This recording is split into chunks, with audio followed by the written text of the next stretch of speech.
என்னாச்சு எனக்கு? எங்களுக்குள்ள ஏதோ உறவு இருக்கிற மாதிரி இருக்க. அந்த உறவு என்னை யோப்பக்கம் இழுத்துக்கிட்டு இருக்க.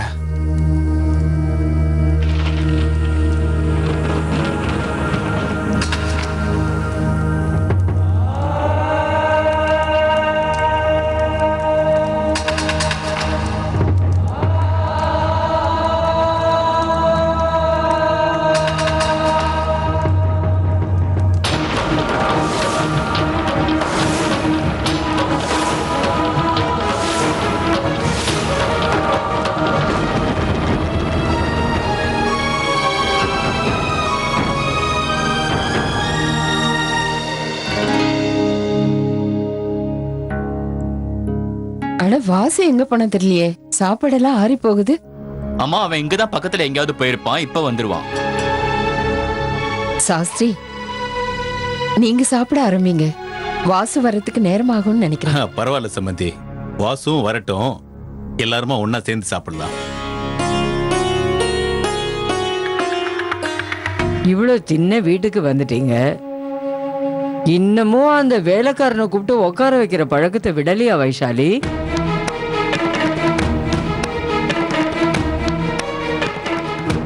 ஏன் எதுக்காக இப்ப அவனுக்காக காத்திருக்கணும்?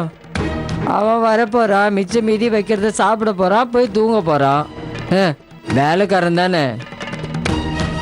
மன்னிச்சிருங்க பாட்டிம்மா, வாசு ஒன்னும் வேலைக்காரன் கிடையாதுமா. இந்த வீட்டு பையன், என்னோட கடைசி தம்பி. இத்தனை வருஷங்களா அவன் எங்க சந்தோஷத்துல மட்டும் இல்ல, எங்க சுகதுக்கங்கள் எல்லாத்துலயும் அவன் இப்ப வரைக்கும் பங்கெடுத்துக்கிட்டு இருக்கான். சொந்தக்காரங்க எல்லாம் கூட எங்களை விட்டுட்டு போயிட்டாங்க. ஆனா அவன் ஒருத்த மட்டும்தான் இது வரைக்கும் எங்களோட சேர்ந்து கஷ்டங்களை எல்லாம் அனுபவிச்சுக்கிட்டு இருக்கான்.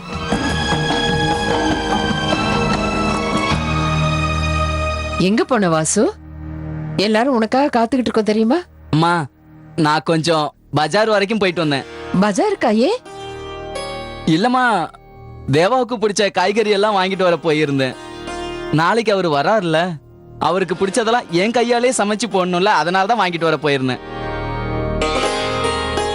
ஆனா வாசு அவன் ஆனா இல்லம்மா, ஆனா இல்ல. எதுக்காக இதெல்லாம் பண்ணிட்டு இருக்கீங்கன்னு தெரியலையே. தேவா வந்துருவான்னு எல்லார்கிட்டையும் இப்படி சொல்லிட்டு இருக்கீங்களே. நாளைக்கே அந்த மனுஷன் வரலன்னா எல்லாரும் மூஞ்சியை கொண்டு போய் எங்க வச்சுப்பீங்களோ?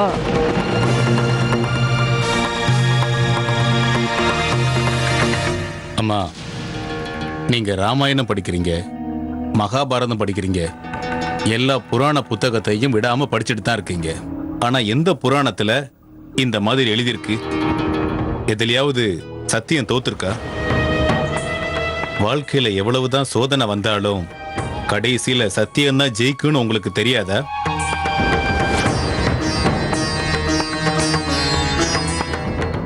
இப்ப சாப்பிடுங்க.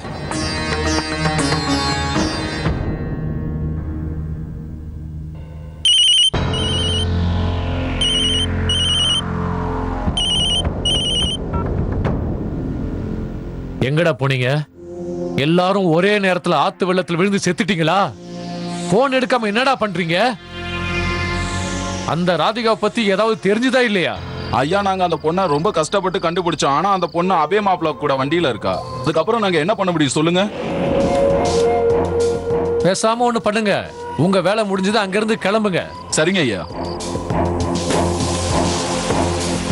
நல்ல வேலை செஞ்சிட்டீங்க அபே மாப்பிள்ள, நல்ல வேலை செஞ்சிட்டீங்க.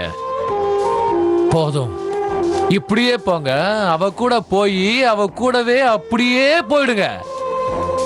நீ இந்த வீட்டை விட்டு போற வரைக்கும் என் வாழ்க்கையில நிம்மதின்றதே கிடையாது. நான் இந்த வீட்டுல அடிமை வாழ்க்கை தான் நான் வாழ்ந்துகிட்டு இருக்கேன்.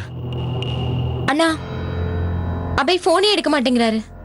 என்ன பண்றதுன்னு எனக்கு ஒண்ணுமே புரியலண்ணா. ராதிகா பத்தி ஏதாவது தெரிஞ்சதா? தெரியலையே குட்டிமா, ஒண்ணுமே தெரியலையே.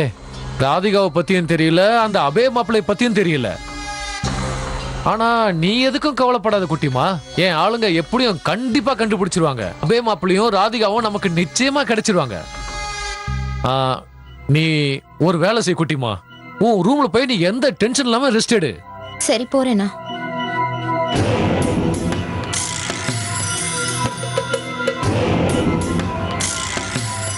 என்ன மன்னிச்சிரு குட்டிமா, நான் உங்ககிட்ட போய் சொல்லிட்டேன். நான் என்ன செய்யறது? அந்த ஊர் பேர் தெரியாதவனை இந்த வீட்டை விட்டு வெளியே அனுப்புறதுக்கு இந்த வாய்ப்பை தவிர வேற எந்த வாய்ப்பும் எனக்கு கிடைக்காது. அதுக்காக தான் நான் உன்கிட்ட போய் சொன்னேன்.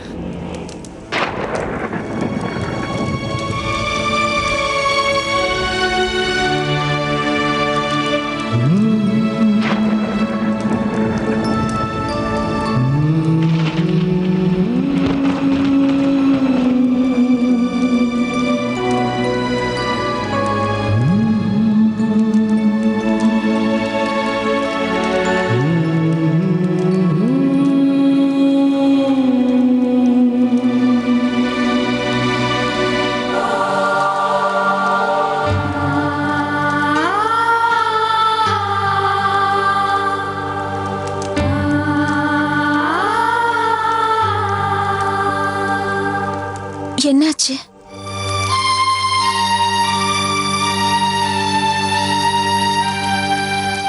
இது தப்பு, இது பாவம். இதுல எந்த தப்பும் இல்ல. நீங்க என் புருஷன். நீங்க உங்க மனைவியை தானே இப்ப தொட்டு இருக்கீங்க. புருஷன் பொண்டாட்டிக்குள்ள இருக்கிற இந்த பவித்திரமான உறவை பாவம்னு சொல்லாதீங்க. ஆனா என் மனைவி கணிக்காதா? நீங்க இல்ல.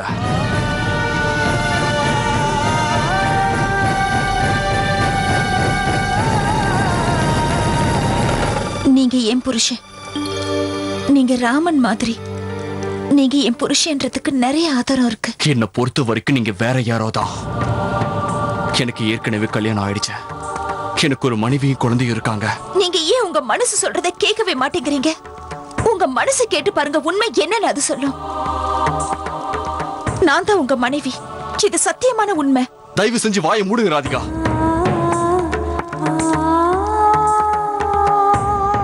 என் தலைமையில சத்தியம் பண்ணி சொல்லுங்க, உங்களுக்கு என்ன பார்க்கும்போது எந்த உணர்வும் ஏற்படல?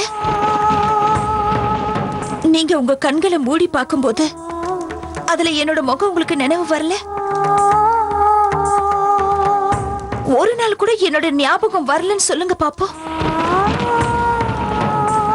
என் கண்ணை பார்த்து சொல்லுங்க, என்ன பார்க்கும் போதெல்லாம் இவளுக்கும் நமக்கும் ஏதோ ஒரு உறவு இருக்குன்னு உங்களுக்கு தோணல?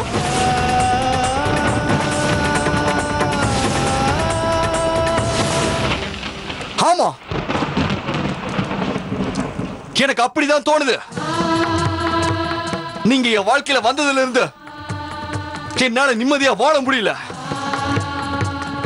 நான் எவ்வளவோ கட்டுப்பாடா இருக்க முயற்சி பண்றேன். உங்களை விட்டு விலகி போகணும்னு நினைக்கிறேன். உங்களை மறக்கணும்னு நினைக்கிறேன். நான் என்னதான் முயற்சி பண்ணாலும் உங்க உருவம் என் கண்ணு முன்னாடி வந்துகிட்டே இருக்க.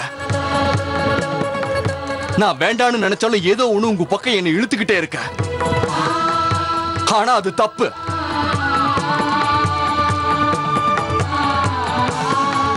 இப்படி எல்லாம் பேசாதீங்க. புரிஞ்சுக்க முயற்சி பண்ணுங்க. எனக்கு முழு நம்பிக்கை இருக்கு. உங்களோட ஞாபகங்கள் கண்டிப்பா திரும்ப வரும். போதும்.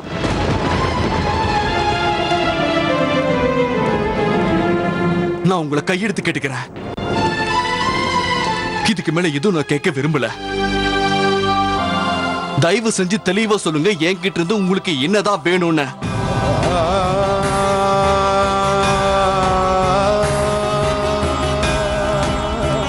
எப்ப நான் உங்களை முத பார்த்தேனோ அப்ப இருந்து எதுவுமே சரியா நடக்கல. தயவு செஞ்சு இங்கிருந்து நீங்க எங்கேயாவது போயிடுங்க.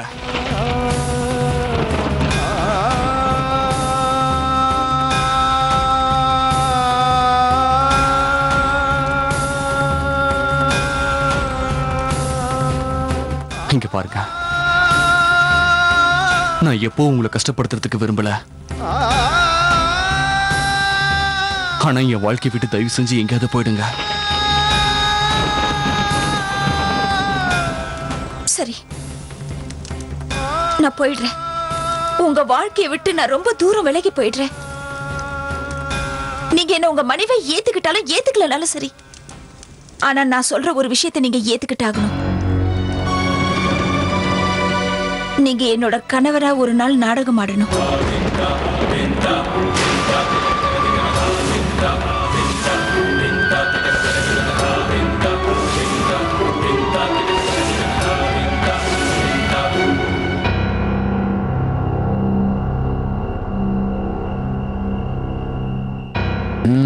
மாதாராம்ஜி, அபே மாப்பிள்ள போன் ஆஃப் பண்ணி வச்சிருக்காரு. குடேங்க.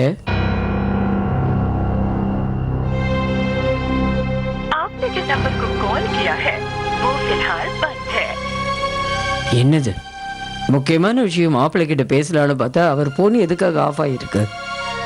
போன் ஆஃப் பண்ணி தான் வச்சிருப்பாருமா. என்னம்மா, நான் சொன்னது கரெக்டு தானே? மாப்பிள்ளை தம்பி சந்தன்பூர்ல இருக்கிற வரைக்கும் அவர் போன் ஆஃப்ல தான் இருக்கும். ஏன்னா உங்களுக்கு பிடிச்ச அந்த மாப்பிள்ளை தம்பி சந்தன்பூருக்கு வேலை பார்க்கறதுக்காக போகல. அவர் அங்க எதுக்கு போயிருக்கா தெரியுமா? அந்த ராதிகா கூட சேர்ந்து ராஜலீல பண்றதுக்காகத்தான்.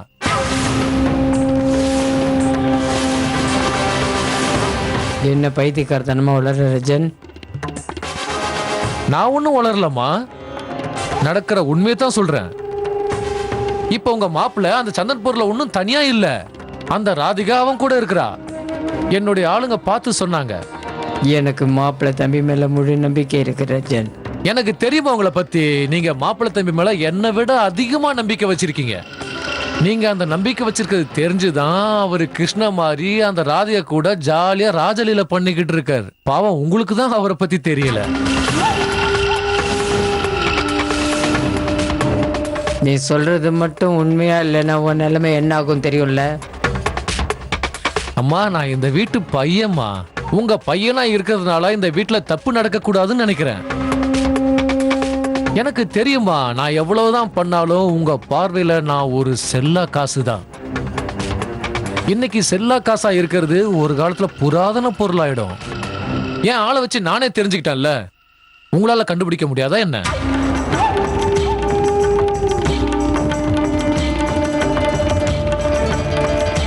சீக்கிரமா கண்டுபிடிச்சு சொல்லுங்க.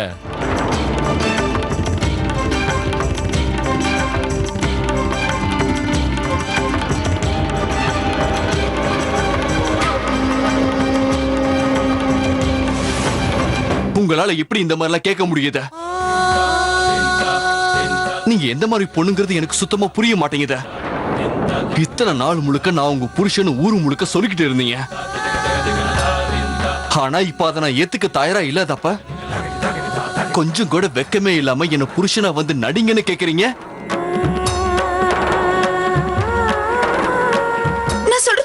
போதும். இதுக்கு மேலையும் என்ன நீங்க தொட்டு பேசணும்னு நினைச்சீங்கன்னா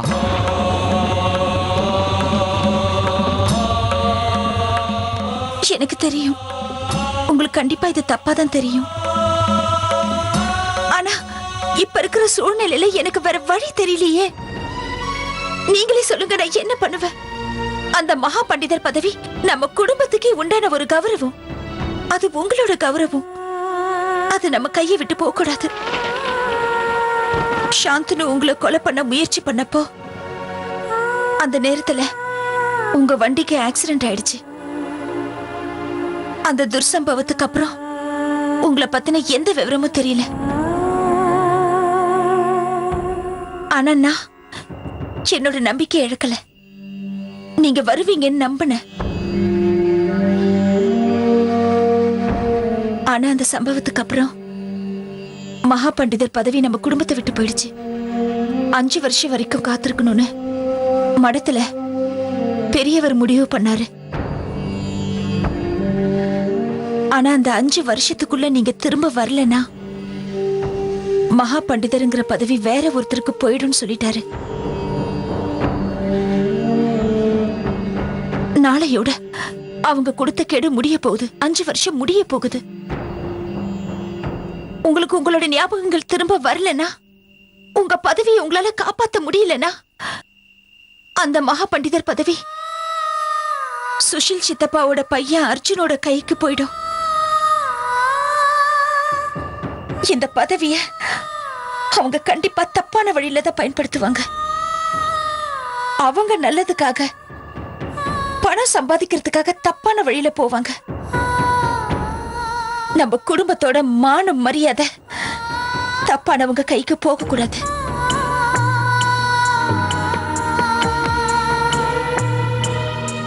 உங்க குடும்பத்துல பரம்பரை பரம்பரையா இந்த பதவியை பாதுகாத்துட்டு வராங்க. அது எல்லாமே மண்ணோட மண்ணாயிடும். இத பாருங்க ராதிகா, உங்க குடும்பத்தில் நடந்த விஷயங்கள் எல்லாத்தையும் கேட்கறதுக்கே உண்மையிலேயே எனக்கு ரொம்பவே கஷ்டமா இருக்கு. ஆனா இந்த எல்லா விஷயத்தையும் எதுக்காக என்னோட சம்மந்தப்படுத்திட்டு இருக்கீங்க? எனக்கு புரியுது. இப்பவும் நான் தான் உங்க மனைவி, நீங்க நம்ப மாட்டேங்கிறீங்க. ஆனா இப்ப அது கூட முக்கியம் இல்ல. ஆனா இந்த இக்கட்டான சூழ்நிலையில நான் உங்க உதவியை கேட்டு நிக்கிறேன். சொல்லுங்க, எனக்கு உதவி பண்ணுவீங்களா? என்ன தயவு செஞ்சு மன்னிச்சிருங்க. உங்க குடும்பத்தில் நடந்த எல்லா விஷயங்களையும் என்னால புரிஞ்சுக்க முடியுதா?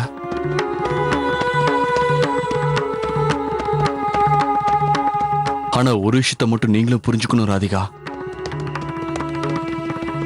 நாம நினைக்கிற மாதிரி எந்த ஒரு சமயத்திலும் எதுவும் நடக்கிறது கிடையாது.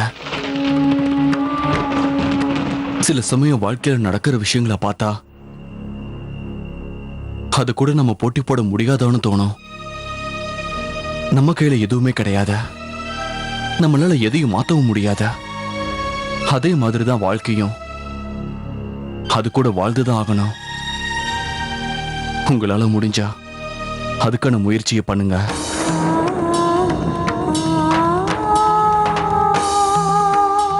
இங்க பாருங்க ராதிகா, நீங்க உங்களோட இந்த வாழ்க்கைய மனப்பூர்வமா ஏத்துக்கிட்டு தான் ஆகணும்.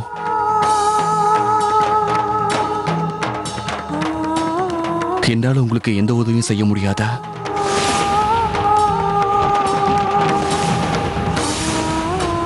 எனக்குன்னு ஒரு குடும்பம் இருக்கு, ஒரு மனைவி இருக்கா, ஒரு குழந்தையும் இருக்கா.